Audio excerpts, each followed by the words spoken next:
Selamat datang. Hari ini kita akan membahas sebuah kondisi yang sangat krusial, yaitu gagal nafas. Dua kata ini sering kita dengar dan menandakan sebuah kondisi kritis di mana fungsi dasar kehidupan sedang terancam. Tapi, apa sih yang sebetulnya terjadi di dalam tubuh kita saat sistem pernafasan itu gagal?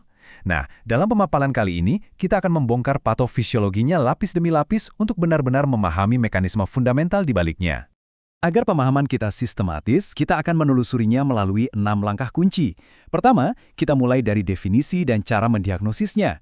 Lalu, kita akan membedahnya menjadi 2 tipe utama. Setelah itu, kita akan menyelami mekanisme dari masing-masing tipe, melihat bagaimana gejala klinisnya muncul, dan terakhir, kita akan tarik kesimpulan tentang implikasinya dalam terapi. Oke, kita mulai dari poin yang paling fundamental. Gagal napas itu bukanlah sebuah penyakit. Anggap saja ini seperti lampu cek engine yang menyala di tubuh kita. Ia adalah sebuah sindrom klinis, sebuah sinyal akhir bahwa ada sesuatu yang salah secara serius dalam sistem pernapasan kita, yang pemicunya bisa macam-macam. Jadi, titik krusialnya ada di sini. Kegagalan fungsi fundamental. Sistem pernafasan kan punya 2 tugas utama ya, memasukkan oksigen ke dalam darah dan membuang sampah berupa karbon dioksida. Nah, ketika salah satu atau bahkan kedua fungsi ini gagal total, itulah yang kita sebut sebagai gagal nafas. Dan penegakannya bukan berdasarkan kira-kira, tapi berdasarkan data yang objektif dari analisis gas darah arteri. Kriteria objektif pertama yang harus kita ingat adalah tekanan parsial oksigen arteri, atau kita singkat PaO2. Angka ini turun di bawah 60 mm air raksa. Ini adalah penanda yang sangat jelas adanya kegagalan oksigenasi. Kriteria kedua adalah kebalikannya, yang ini terkait karbon dioksida. Tekanan parsial karbon dioksida arteri atau PaCO2 justru meningkat, melampaui 45 mm air raksa. Ini menunjukkan bahwa tubuh sudah tidak mampu lagi membuang CO2 secara efektif. Nah, setelah kita pegang definisinya, langkah pertama yang paling penting dalam menganalisis patofisiologinya adalah membagi gagal nafas ke dalam 2 tipe yang sangat berbeda. Pembagian ini didasarkan pada kerusakan pertukaran gas mana yang lebih dominan.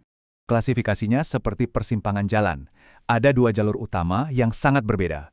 Pertanyaan kuncinya adalah, ini masalah oksigenasi, di mana oksigen gagal masuk ke darah? Nah, itu kita sebut tipe I.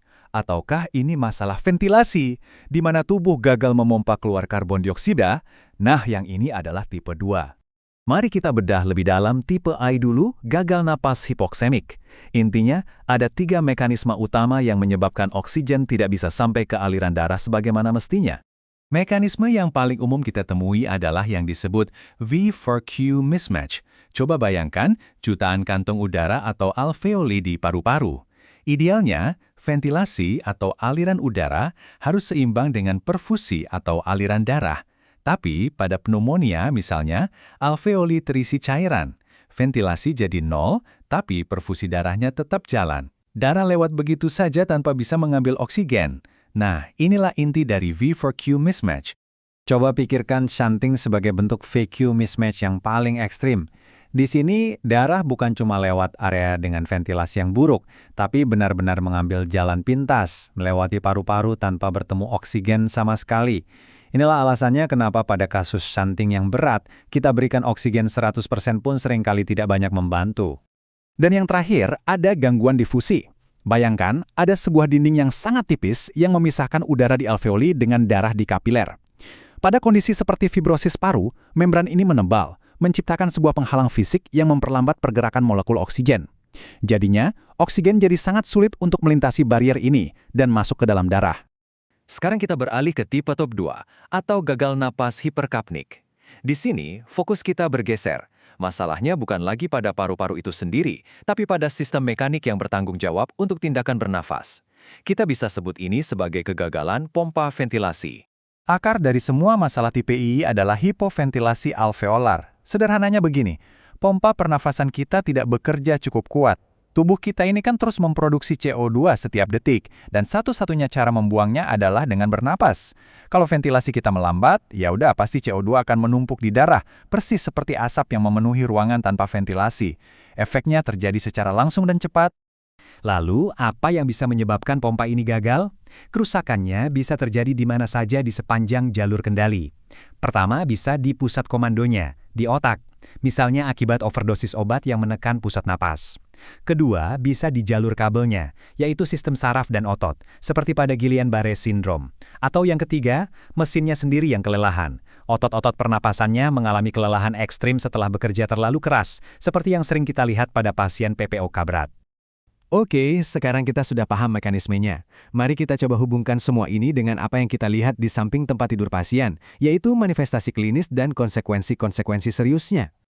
Tentu saja, kondisi fisiologis yang berbeda akan menghasilkan gejala yang berbeda pula.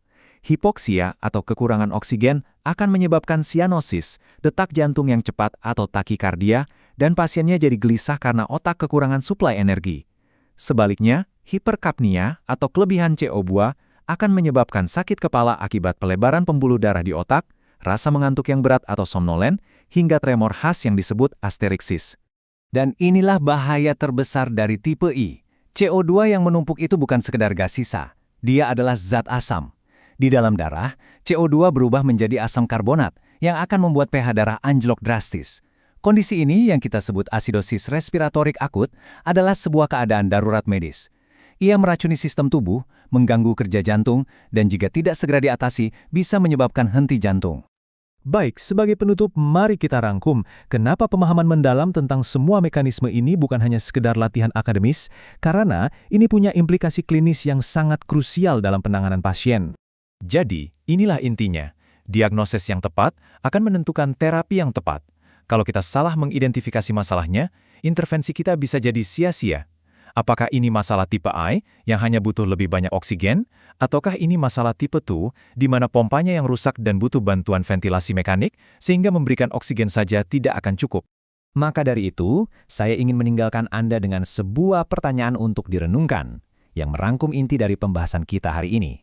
Ketika Anda berhadapan dengan pasien gagal napas, pertanyaan pertama dan terpenting yang harus Anda jawab adalah, apakah masalah utamanya terletak di dalam paru-paru itu sendiri, ataukah pada pompa mekanik yang seharusnya menggerakkannya?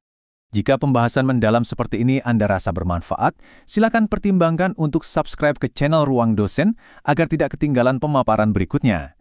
Jangan lupa aktifkan notifikasi, dan silakan klik like serta share jika ilmu ini dirasa bermanfaat untuk dibagikan kepada rekan-rekan Anda. Terima kasih telah menyimak.